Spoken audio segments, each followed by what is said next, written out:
has Anthony Joshua recovered psychologically and emotionally from that first Andy Ruiz fight?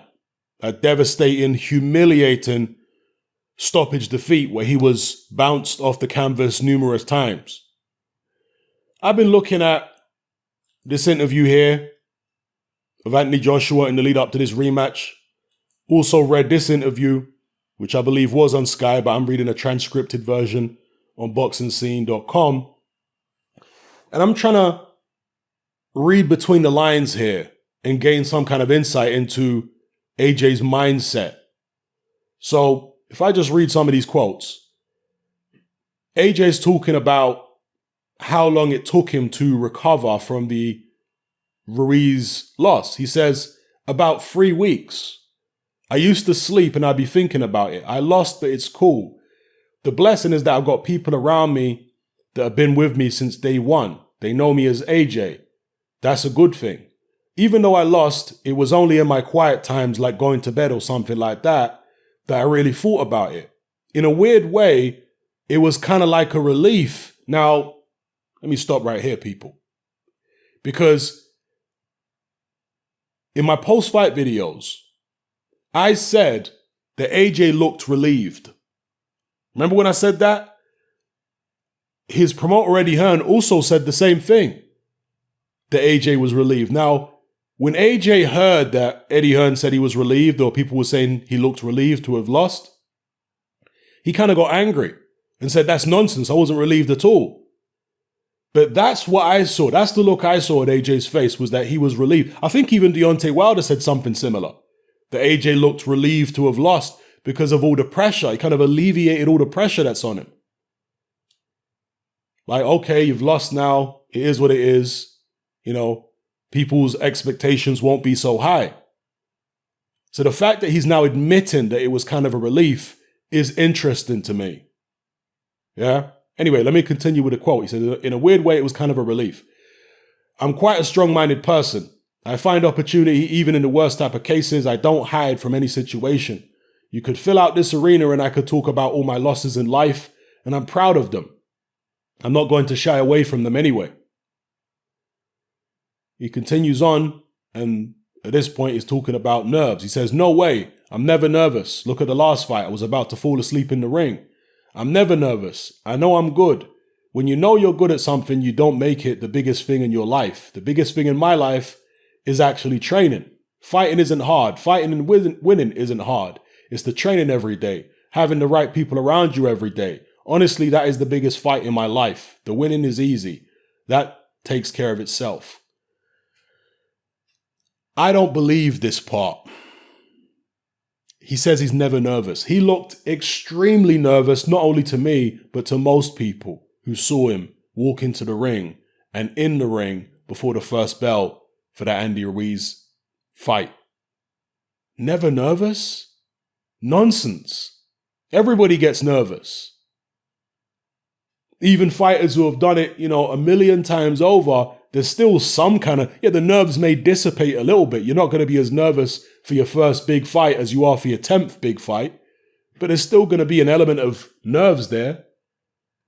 And when somebody's just knocked you out and humiliated you and you're going into an immediate rematch with them, you're trying to tell me there's no nerves?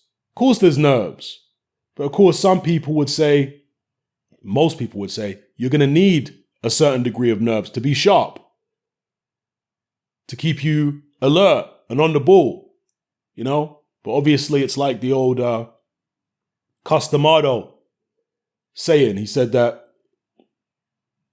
fire is your friend if you control it. But if you let fire get out of control, it becomes your worst enemy. And that's his metaphorical description of fear. That fire and fear are very similar. Yeah, if you learn how to harness fire, like, same way with fear, if you learn how to harness them, you can use them to your advantage. But if you let them get out of control, they're going to destroy you. So, nothing wrong with being nervous, nothing wrong with admitting you're nervous. Because look, everybody knows AJ is going to be nervous going into this fight. There's no point in pretending and, trying to put a brave face on it to what?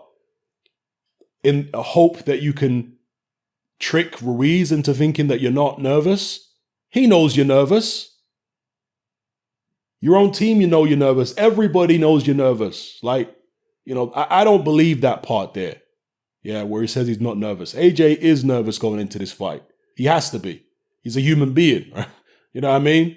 So, yeah, I did find some of the things he said here fascinating. Now, as far as like not shying away from his defeats and all this kind of business and putting it out there, yeah, that's a good way to deal with it because he doesn't want to feel like he's hiding anything from anybody in that sense in terms of his defeats and whatever. And of course, AJ's come back from defeats before in the amateurs. He was stopped in the amateurs and he managed to come back. He was knocked out by David Price in sparring. And he managed to come back from that and, go on to do things. So he's shown he has a certain level of mental toughness to come back from the stuff he's come back from before. The big right hand that Klitschko hit him with, he came back from that.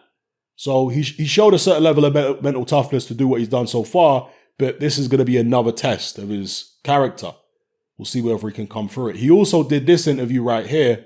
And of course, watching him on video, you can have a look at his body language. And look, fighters are affected by multiple things behind the scenes. I mean, AJ is probably going to be approached by a lot of press.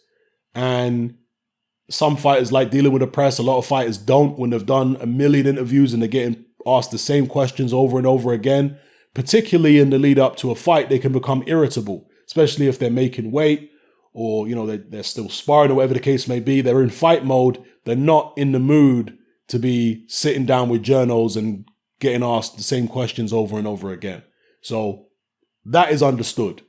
But nevertheless, in this interview, look at AJ's body language. Look where his hands are. He was constantly picking away at his beard throughout this interview, when he was being asked questions about Rob McCracken, being asked questions about the first fight, all that kind of stuff. Does this look like somebody who's relaxed? Does his body language look relaxed to you? To me, his body language looked tense. He doesn't look relaxed. And one of the things about being tense is you get tired more quickly. Tony Bellew talked about this actually recently. It was in the Sky Roundtable. If you are tense, you're going to get tired a lot more quickly than if you're relaxed. And this, to me, looks like tense body language. Very tense body language. Yeah? And we're still, 2 weeks away from the fight? Less than 2 weeks now. How tense is he going to be by fight night? As I say, he's only a human being, so he's going to be nervous to some extent, but you have to control those nerves somehow, some way.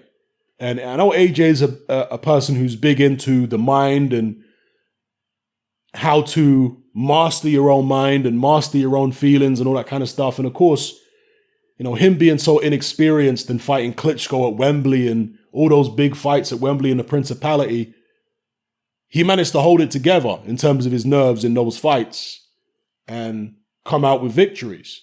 But this is a whole new experience again. It's not at Wembley. It's not on his home turf. This is in Saudi Arabia. And yes, he is familiar with the Middle East. He spent plenty of time out there, but it's still not home. So how comfortable will he really be, especially given the fact that he's going into a rematch with a guy who just wiped the floor with him? So it's going to be real interesting. Let me know what your interpretation is of AJ's demeanor, the stuff that he's saying, his body language, etc., going into this Andy Ruiz fight. Do you find some of the things he said as interesting and potentially insightful as I do? I mean, we could see AJ, you've had Deontay Wilder, for example, saying that Andy Ruiz is going to win very easily in the rematch. Now, you could say that that's wishful thinking on Deontay Wilder's part. Fair enough. But there is a possibility we could see that. If AJ really hasn't mentally recovered from the first fight and there are scars there that have not healed and the stories of him being hurt again in sparring are true, then we could see Ruiz take him out easier than he did in the first fight. That could happen. Yeah, the mind is a very funny thing. In the Sky Roundtable, all of the panelists agreed that AJ's best chance of beating Ruiz was in that first fight. That was his best chance. Because Ruiz didn't know how vulnerable AJ was at that point. And AJ had dropped him, right? So imagine AJ didn't rush in after dropping Ruiz. Look how cautious Ruiz was in that fourth round. And that was after dropping AJ twice. He was so cautious in that fourth round because he was mindful of getting hurt again by AJ, getting dropped again. Because he'd never been on the floor before as a professional. So if AJ hadn't rushed in that first fight and he hadn't got caught the way he did, he may have been able to keep Ruiz honest and cautious for the entirety of the rest of the fight. He might have gone on to win a decision with Ruiz, unsure of himself and worried about getting caught with another big left hook. Not really pressuring AJ the way you'd need to get the fight won. That may have been his best of it. He may have missed his opportunity to beat Andy Ruiz. Now Andy Ruiz has got way more confidence. Now he's seen he can hurt AJ, dropped him multiple times. And of course, the PBC guys, including Ruiz, believe that AJ's spirit was broken. When you break a guy's spirit, that's different than just knocking him out. If you knock him out, maybe you didn't break his spirit. Maybe if he could have got up, he still had fight left in him in terms of, his confidence of beating you.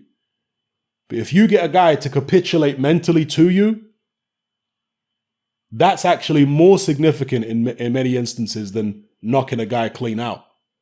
Yeah, it's like when Lennox Lewis, this one thing I will say about Lewis in the McCall and Ratman fights. Now, we don't know what would have happened if Lewis had been able to get up and those fights had continued. Maybe he would have been dropped multiple times and, maybe he would have capitulated. But as it was, Lewis got knocked out with one punch by McCall and Ratman, and therefore his spirit wasn't broken, right? He was separated from his senses, yes, but there was no time in any of those fights where Lewis looked downtrodden and, he was just getting beaten up. No, that didn't happen in those fights. So when he came back in the rematch, McCall and Ratman wanted to catch him with the same shot again to try and, get that chin. But Lewis was confident. Lewis wasn't someone who looked like he was going to capitulate mentally in either rematch. So hopefully I've made a point that you guys can understand. It is different when you break a guy's spirit, is different than knocking him out. So going to be interesting, going to be fascinating. Less than 2 weeks away now from this AJ Ruiz rematch. Will it be repeat or revenge? I know what all the Wilder fanboys are hoping for. They're hoping for a repeat. All the AJ fans are hoping for revenge. I'm hoping for the best man to win. Whoever the best man is will win, and they'll deserve all the credit. So let me know what you guys think in the comment section below. It's happening, I'm out. Join me on Patreon. I upload a minimum of 2 podcasts every single week, covering a wide variety of controversial topics, as well as live stream Q&A sessions. Take a look on screen right now at some of the podcasts I've produced so far. For just $3 a month, the equivalent of about £2 a month, you get access to all my new podcasts and my entire back catalogue of past podcasts, including my popular Confessions of a Nightclub Bouncer series. You can listen on your computer or on your smartphone or tablet by downloading the Patreon app from the Google Play Store or the App Store for free. The Patreon app also allows you to download each podcast in MP3. For less than the price of a cup of coffee, you get access to dozens of hours of exclusive content. It's easy to sign up, there's no contract, and you can cancel at any time. So come and join our community of free and critical thinkers by signing up with me here on Patreon today.